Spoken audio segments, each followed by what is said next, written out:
قمه زدن هم از اون کارهای خلاف است.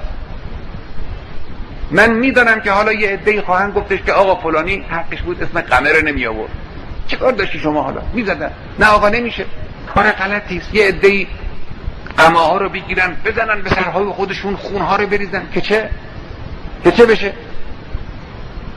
کجای این حرکت عزاداری است؟ تو سر زدن عزاداری است. شما نگاه کنید ببینید کسانی که یک مصیبتی براشون پیش میاد تو سرشون میزنن، تو سینه‌شون میزنن. این عزاداری است، عزاداری معمولی است. اما کجا شما دیدید که یه نفری به خاطر مصیبت عزیزترین عزیزانش بیاد با شمشیر بزنه تو مغز خودش و خون بریزه از سر خودش؟ این کجا عزاداری است؟ این جعلی است. اینها چیزایی است که از دین نیست. بلا شک خدا راضی نیست.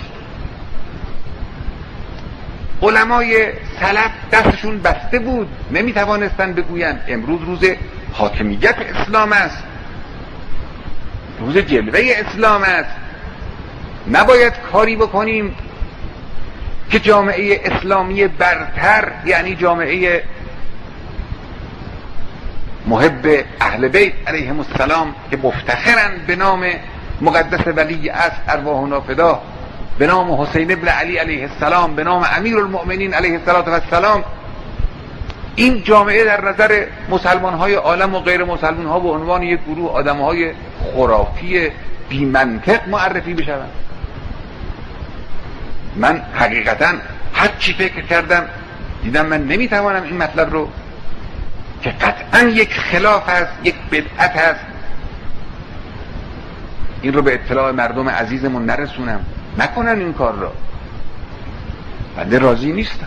من قلبا اگر کسی تظاهر به این معنا بکند که بخواد قمه بزند، قلبا من از اون ناراضی هست.